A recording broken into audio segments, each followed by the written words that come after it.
Hi guys.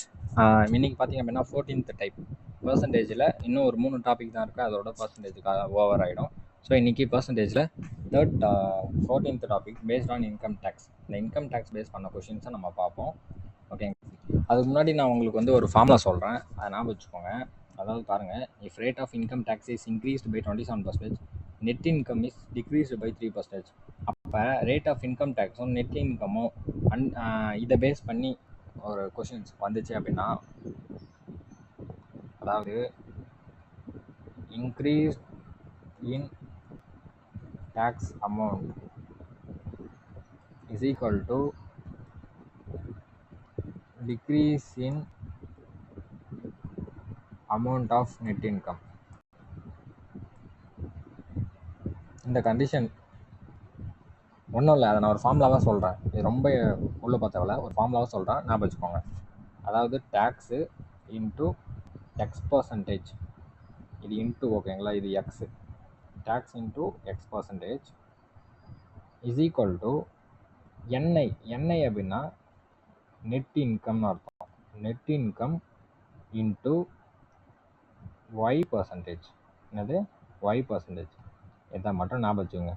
அதாவது இந்த model if rate of இன்கமும் கொடுத்துருப்பான், ரேட் ஆஃப் இன்கம் இன்க்ரீஸ்னு கொடுத்துருப்பான், நெட் இன்கம் டிக்ரீஸ்னு கொடுத்துருப்பான். ஓகேவா? ஸோ அப்போ என்னது, நீங்களே சும்மா யோசிக்கலாம். இப்போ நான் ஒரு 1000 சம்பாதிக்கிறேன்ப்பா, அதுக்கு 1% டேக்ஸு. இப்போ நான் ஒரு 10,000 சம்பாதிக்கணும் போது அப்போ அதுக்கு வந்து ஒரு 10% டேக்ஸ்னும் போது என்னுடைய இன்கம் டேக்ஸ் இன்க்ரீஸ் தானே ஆகுது. அப்போ என்னுடைய இன்கம் வந்து கம்மியாக தானே இருக்கும். ஓகேங்களா? நீங்கள் அந்த இதுக்கு பார்க்கணும். 1000 ரூபாய்க்கு 1%க்கும் 10,000க்கு 10%க்கும் நிறைய டிஃப்ரென்ஸ் இருக்குது. ஓகேங்களா? ஸோ அப்போ அந்த மாதிரி ஸோ அந்த ஃபார்மில் மட்டும் நான் வச்சுங்க. Tax into x percentage plus is equal to net income into y percentage. ஓகேவா? இதுதான் நம்ம வந்து பார்க்க போகிறோம். இந்த rate of income tax is increased by 27%. அப்போ என்ன சொன்னேன், மேலே இன்க்ரீஸ்டு இன் டேக்ஸ் அமௌண்ட்டை கொடுத்துறேன். அப்போ டேக்ஸு இன்ட்டு எக்ஸ் பர்சன்டேஜ்னா 27% is equal to net income. Net income decreased by 3%. அப்போ இந்த ஒய் பர்சன்டேஜ்னா என்ன அர்த்தம்? டிக்ரீஸ். எக்ஸ் பர்சன்டேஜ்னா என்ன அர்த்தம்? இன்க்ரீஸ். அவ்வளோதான். அப்போ என்ன, ஒய் பர்சன்டேஜ் வந்து டிக்ரீஸ், எக்ஸ் வந்து இன்க்ரீஸ்.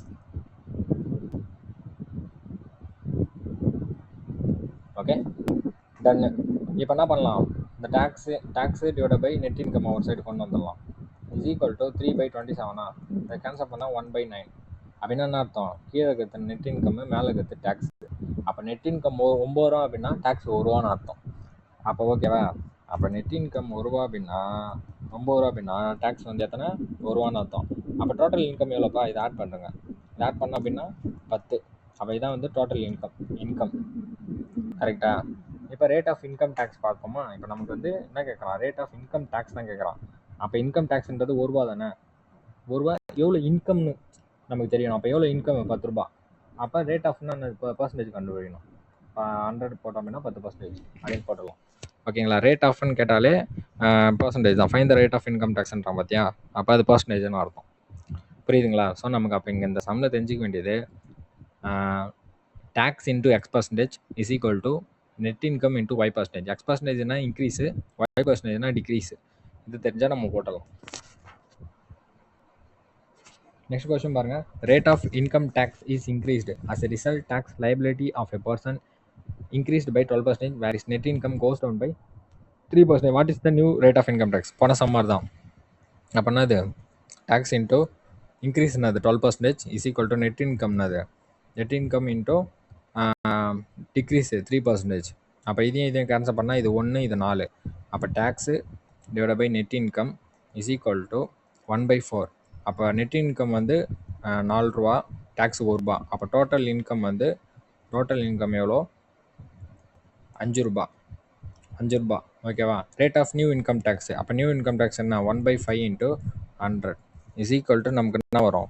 அடித்தோம் அப்படின்னா 20%. பட் ஆனால் என்ன கொஸ்டின் கேட்குறாங்க, what is the new rate of income டேக்ஸ்ன்னு கேட்குறான். New rate of income tax இந்த கொஸ்டினில் பாருங்கள், find the rate of income tax அப்படின்னா அதுக்கான இது மட்டும் நம்ம கண்டுபிடிச்சா போதும். பட் இங்கே நியூ ரேட் ஆஃப் இன்கம் டேக்ஸ்ன்னு கேட்குறான். நார்மலாக ரேட் ஆஃப் இன்கம் டேக்ஸ்ன்னு கேட்டாலே நம்ம சிம்பிளாக வந்து அந்த ஃபார்மில் அப்ளை பண்ணி டேரெக்டாக போட்டுடலாம். But new rate of income tax அப்படின்னு அந்த ஒரு வார்த்தை நியூன்னு ஆட் பண்ணால் இது என்னது, இதுதான் ஓல்டு டேக்ஸு. ஓல்டு டேக்ஸ் படி அவனுக்கு இதான் கண்டிஷன். ஓகே, இப்போ the rate of income tax is increased as a result. இந்த கொஸ்டினும் அதையும் கம்பேர் பண்ணிக்கலாம். Rate of tax is increased by net income is decreased by 3%. Fine the rate of income tax. அவ்வளோ தான். நான் இங்கே பாருங்க, rate of tax is increased by as a result tax liability of a person increased by 12%, whereas net income goes down by 3%. What is the new rate of income tax? அந்த நியூன்ற வார்த்தை தான் நமக்கு டிஃப்ரென்ஸ். அப்போ நியூன்றது நமக்கு டிஃப்ரென்ஸா? இப்போ நீங்களே யோசிங்க, அந்த 100% தான் வந்து அவன் வந்து வருமானமாக ஈட்டியிருப்பான். அப்போ அந்த 100% டேக்ஸ்னு வச்சுப்போம். அந்த டேக்ஸ் ஒன்று கட்டியிருப்பான்ல, அது 100%. இப்போ அதில் என்ன, அது லயபிலிட்டி, டேக்ஸ் லயபிலிட்டி எவ்வளோ இன்க்ரீஸ் ஆகிருக்கு? 112. எதுலேருந்து? 100லேருந்து. ஓகேவா? அப்போ 112 டிவைட் பை 100. கரெக்டாக? இப்போ அவனுடைய ஓல்டு டேக்ஸ் எவ்வளோ? 20%. இதை மல்டிபிள் பண்ணிங்க. இதை சால்வ் பண்ண ஆன்சர் 0 0. இது வந்து 5. இது அடித்தோம் அப்படின்னா 2.4%. 2.4%. ஸோ அப்போ இந்த சம்மில் நம்ம எக்ஸ்ட்ரா ஒன்று பார்த்தது, நார்மலாக ரேட் ஆஃப் இன்கம் டேக்ஸ் அப்படின்னு கொஷின் கொடுத்துருந்தா நம்ம சிம்பிளாக வந்து tax into X% is equal to net income into Y% அந்த மாதிரி போட்டுடலாம். இதுவே நியூ ரேட்டு அப்படின்னு ஒரு வார்த்தை ஆட் பண்ணிட்டாங்க அப்படின்னா ஃபஸ்ட்டு நம்ம ஓல்டு ரேட்டை கண்டுபிடிக்கணும். ஓல்டு ரேட்டு நம்ம நார்மல் ஃபார்மில் யூஸ் பண்ணி கண்டுபிடிச்சிடலாம். கடைசியாக நியூ ரேட்டுக்கு வந்து என்ன ஃபார்முலா அப்படின்னா, new rate is equal to total tax. Already ஒரு 100% சொல்லியிருப்பான். அது என்ன நமக்கு தெரியாது. நம்ம எப்பயுமே வழக்கம் போல் 100% ஃபுல் அமௌண்ட் எடுத்துப்போம். அது கூட இப்போ என்ன எக்ஸ்ட்ரா கட்டியிருக்கான்னு பாருங்கள். அப்போ டோட்டல் டேக்ஸு டிவைடட் பை முன்னாடி கட்டியிருப்பான்ல ஓல்டு டேக்ஸு. ஓல்டு டேக்ஸு அதான் அந்த 100 டேக்ஸு, ஓல்டு டோட்டல் டேக்ஸ்ன்ற மாதிரி வச்சுக்கோங்க. இப்போ இது வந்து என்னது, 112. கரெக்டாக? இது வந்து என்னது, 100 இன்ட்டு இப்போ நம்ம ஒரு old rate of income tax இருக்கும்ல, ஒரு சதவீதம் கட்டியிருப்பான்ல, அதை அங்கே போட்டுக்கணும். Old rate of income tax. Just இது ஃபார்முலா எதை விட லாஜிக்காக தெரிஞ்சுக்கோங்க. அப்போ நியூ ரேட் ஆஃப் இன்கம் டேக்ஸ்னால் எக்ஸ்ட்ரா எவ்வளோ டேக்ஸ் கட்டிடுறோமோ அது கூட ஓல்டு ரேட்டை மல்டிபிள் பண்ணணும் அப்படின்னு சிம்பிளாக ஞாபகம் வச்சுக்கோங்க. அவ்வளோதான். ஓகே, இப்போ தேர்ட் சம் பார்ப்போம். Income of a man is increased by 1800 and payable tax is decreased from 18% to 15%. In both cases 29.95% income tax is tax free. Find initial income is payable tax is same in both cases. So அப்போ இதில் என்ன சொல்லியிருக்காங்கன்னா, ஒருத்தன் வந்து ஒரு 10,000 வாங்குறான்னு வச்சுக்கோங்களேன். அவன் சம்பளம் வந்து 1800 ஏறுது. ஓகேவா? அப்போ 10,000க்கு அவன் ஒரு டேக்ஸ் கட்டியிருப்பான். அதாவது 10,000க்கு அவன் 18% கட்டுறான்னா 11,800 15% கட்டுறான். ஆனால் ரெண்டு கேஸ்லுமே 29.95% இன்கம் டேக்ஸ் வந்து ஃப்ரீ. அதாவது இப்போ ஒரு இந்த 29.95% 30% கணக்கு பண்ணிப்போம். ஓகேவா? ரவுண்ட் ஆஃப் பண்ணி போட்டுக்கலாம், நம்மளே அஷ்யூம் பண்ணி. இப்போ சப்போஸ் அவன் 9,000 சம்பளம் வாங்குறான்னு வச்சுக்கோங்களேன். அதில் 30% ஃப்ரீன்னு அது 9,000த்தில் சரி 10,000 கூட வச்சுப்போம் ரவுண்டாக ஈஸியாக போகிறதுக்கு. 10,000த்தில் 30% போயிடுச்சு அப்படின்னா அது 70% கரெக்டாக? அப்போ 3,000 டேக்ஸ் ஃப்ரீ. அப்போ பேலன்ஸ் 7,000க்கு தான் அவனுக்கு டேக்ஸ்னு அர்த்தம். இந்த டேக்ஸ் ஃப்ரீ மீனிங்கே அதான். ஓகேவா? ஒருத்தன் வந்து ஒரு 10,000 சம்பளம் வாங்குறான்னும் போது அதில் 30% டேக்ஸ் ஃப்ரீயோ ஒரு 100% டேக்ஸ் ஃப்ரீன்னு கொடுத்தா பேலன்ஸ் போயிட்டு பேலன்ஸ் இருக்கிற அமௌண்ட்டுக்கு தான் நமக்கு வந்து கனெக்ட் பண்ணும். ஓகேவா? அப்போ இங்கே 2 விதமான டேக்ஸ் சொல்லியிருக்காங்க. அப்போ டேக்ஸ் 1, இது டேக்ஸ் 2. அவனுடைய ஓல்டு இன்கம் வந்து நம்ம எக்ஸ்னு வச்சுப்போம். ஓல்டு இன்கம் வந்து எக்ஸ்னு வச்சுப்போம். அப்போ நியூ இன்கம்னா அது எவ்வளோ ஏறுது? 1800 ஏறுது. அப்போ எக்ஸ் ப்ளஸ் 1800. ஓகேவா? அப்போ இது வந்து இன்கம், இது வந்து எக்ஸ் ப்ளஸ் 1800. இது வந்து இன்கம். டன்னா? இப்போ ஓல்டு இன்கமில் எத்தனை பர்சன்டேஜ் அவன் டேக்ஸ் கட்டிக்கிறான்? 18%. ஆனால் அதில் எத்தனை பர்சன்ட் டேக்ஸ் ஃப்ரீ? 29.95. அதான் 30% எடுத்துக்க சொன்னேன். 100ல் 30 போயிடுச்சுன்னா 70. அப்போ பேலன்ஸ் 70% அமௌண்ட்டுக்கு தான் நம்ம டேக்ஸ் கட்டியிருப்பான். அப்போ 70% இன்ட்டு அதுக்கு எவ்வளோ டேக்ஸ் கட்டுறான்? 18%. 18/100. Okay, next tax 2. டேக்ஸ் 2 பாருங்கள். டேக்ஸ் 2 என்னது? 1800 ஏறுது. இதில் எத்தனை பர்சன்டேஜ் அவன் டேக்ஸ் ஃப்ரீ? 30. அப்போ 70/100 எவ்வளோ கட்டுறான்? 15/100. ஓகே, இப்போ நம்ம என்ன கண்டுபிடிக்கிறாங்கன்னா, find initial income if payable tax is same in. பாருங்கள், payable tax is same payable tax is சேம்ன்ட்டான். அப்படின்னா இது ரெண்டும் ஈக்குவல். அப்போ இது ரெண்டுத்தையும் ஈக்குவல் பண்ணிடலாம். ஓகேவா? 70/100க்கு 70/100 கேன்சலு. இங்கே பாருங்கள், 5 3 சார் 15 6 டைம்ஸு. ஓகேவா? இந்த 100க்கு இந்த 100 கேன்சலு. அப்போ இங்கே என்ன இருக்கும்? 6x is equal to 5x plus 18 வந்து 5 டைம்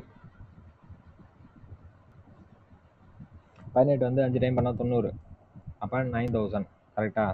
இப்போ எக்ஸு நீங்கள் 5x இங்கே போயிட்டுனா x ஈக்குவல் டு 9000 வரும். அப்போ இந்த எக்ஸ் தான் அது இனிஷியல் இன்கம். அப்போ கொஷினில் கேட்குறான், இனிஷியல் இன்கம் கேட்குறான். அப்போ 9000 ரூபாய். புரிஞ்சிச்சா? ஸோ அப்போ இதில் என்ன கற்றுக்கினீங்க அப்படின்னா, டேக்ஸ் ஃப்ரீ அப்படின்னா அந்த பர்சன்டேஜ் போக பேலன்ஸ் இருக்கிறதுக்கு டேக்ஸ் கணக்கு. ஓகேவா? இப்போ 4வது some. Income of person is increased by 2000. Tax rate decreased from 14% to 12%. Same sum தான் போல். Payable tax is same as before. Same sum தான்ப்பா. அதே மாதிரி தான். இந்த சம்மை நீங்கள் ஹோம்ஒர்க் போட்டுருங்க. சரிங்களா? இருந்தாலும் நான் போடுறேன். ஸோ அப்போ 2 விதமான டேக்ஸு. இப்போ எக்ஸ் வாங்குறான் அப்படின்னா எக்ஸ் ப்ளஸ் 2000. இவன் ரெண்டுமே ஈக்குவல்னு சொல்லிட்டான். அப்போ இதில் வந்து டேக்ஸ் ஃப்ரீன்ற ஒரு வார்த்தை கொடுத்துருக்கானா? டேக்ஸ் ஃப்ரீன்ற ஒரு வார்த்தை கொடுக்கல. அப்போ tax in first and second condition 20% and 30% of income tax is free. பார்த்தீங்களா? இதில் கொஞ்சம் டிஃப்ரெண்ட்டாக போட்டிருக்காங்க பாருங்கள். ஃபஸ்ட்டு கண்டிஷனில் வந்து 20% இன்கம் டேக்ஸ் ஃப்ரீயா. அப்போ 20% போது 80க்கு தான் கணக்கு. 80/100. அதோட டேக்ஸ் எவ்வளோ?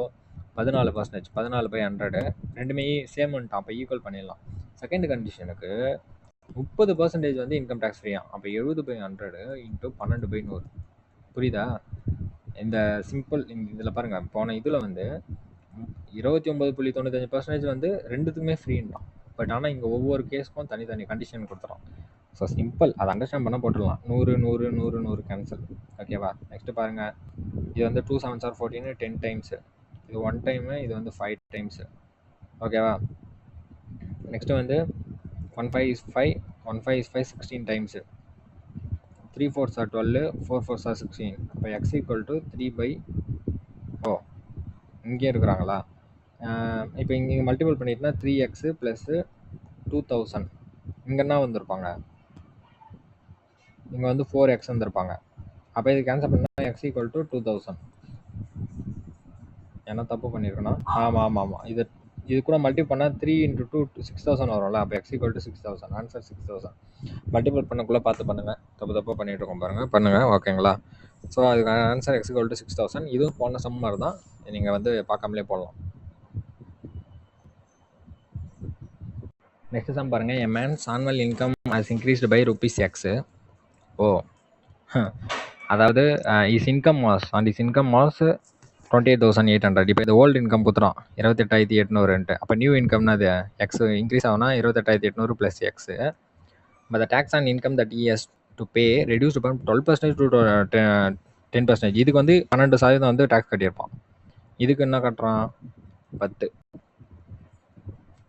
While in both situation 27% of the income tax is free. Okay, find the increase in income if equal tax is paid. Equal tax ன்னு சொல்லிட்டான். அப்போ இது ஈக்குவல் 27% இன்கம் டேக்ஸ் ஃப்ரீன்ட்டான். அப்போ எவ்வளோ பேலன்ஸு? 73/100. 73/100க்கு தான் வந்து டேக்ஸ் கட்டியிருப்பான். ஓகேவா? அப்போ இந்த 100க்கு 100 இந்த 100க்கு 100 கேன்சலு. இந்த 73 கேன்சலு. இது வந்து 5 2s are 10. இது வந்து 6 2s are 12. அப்போ 28,800 into 6 is equal to 28,800 into 5 plus 5xன்னு இருக்கும். கரெக்டாக? இப்போ இந்த 28,800 இங்கே வந்துச்சுன்னா என்ன இருக்கும்? 28,800 இன்ட்டு 6 மைனஸ் 28,800 இன்ட்டு 5ன்னு இருக்குமா? அதில் 28,800 காமனாக எடுத்துருங்க. அப்போ காமனாக எடுத்தா என்ன இருக்கும்? 6 - 5ன்னு இருக்குமா? அப்போ 1 தான். அப்போ 28,800 வந்து இன்ட்டு 1 தான். Is equal to 5x. இதை கேன்சல் பண்ணுங்கள். 5 5s are 25, 7 5s are 35, 6 5s are 30, 5,760. Option B. ஓகேங்களா? ஸோ ஈஸியான சம்மு.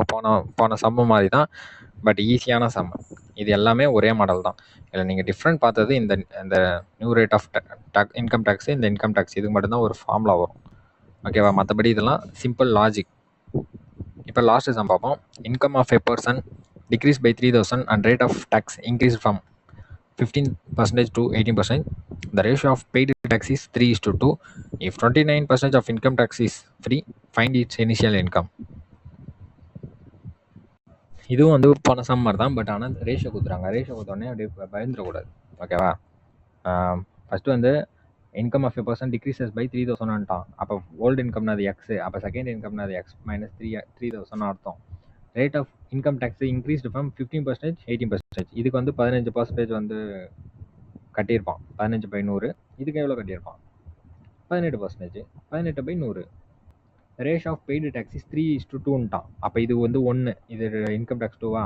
அப்போ 1/2 தானே அர்த்தம், 1/2 தானே அர்த்தம். அதுதான் 3:2 3/2.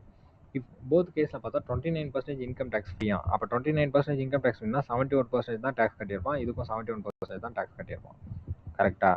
ஸோ அப்போ நான் 1/2 இது போட்டு ஆன்சர் போடலாம். X into 15/100 into 71/100 is equal to X minus 3,000 into 18/100 into 71/100 is equal to 3/2. இப்படி போடுவோமா? இங்கே பாருங்கள், 71க்கு 71 கேன்சல், 100க்கு 100 கேன்சல். இது வந்து 5 3 சார் 15, இது வந்து 6 3 சார் 18, கரெக்டாக? மேலே என்ன இருந்திருப்பான்? 5x இருந்திருப்பான். கீழே என்ன இருந்திருப்பான்? 6x minus 18,000. அதாவது வெயிட் பண்ணுங்க, இதை மறுபடியும் அடிக்கலாம். இந்த 1க்கும் இந்த 2க்கும் அடிப்போம், இப்போ 3 வரும். அப்போ 3x minus 9,000 is equal to 3ன்னு வந்திருக்கும், கரெக்டாக? இப்போ இங்கே multiple பண்ணிப்போமா? 5x equal to 3x வந்து 9x மைனஸ் 9 சார் 27,000, ஓகேவா? இந்த 27,000 இங்கே போயிடுச்சுன்னா 27,000 is equal to 9x minus 5x வந்து 4x. இதை கேன்சல் பண்ணோமா? 6 4 சார் 24. ஆர் எங்கே இருக்குது? 2 இருக்குது, அப்போ இவன் கிடையாது, இவன் கிடையாது. 6 4 சார் 24. பேலன்ஸ் என்ன இருக்கும்? 3. அப்போ 7 6 7 எங்கே இருக்குது? அப்போ ஆப்ஷன் ஏ, ஓகேங்களா? முடிஞ்சு போச்சு, அவ்வளோதான். இதோட இன்கம் டேக்ஸ் சமம் முடிஞ்சிச்சு. ஒரே ஃபார்முலா, அந்த ஃபார்முலா மட்டும் ஞாபகம் வச்சுக்கோங்க. இந்த ஃபார்முலா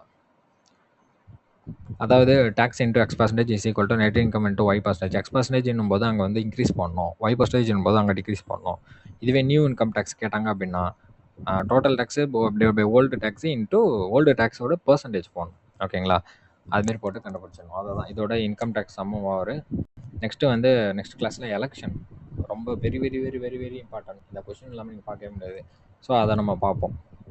தேங்க்யூ.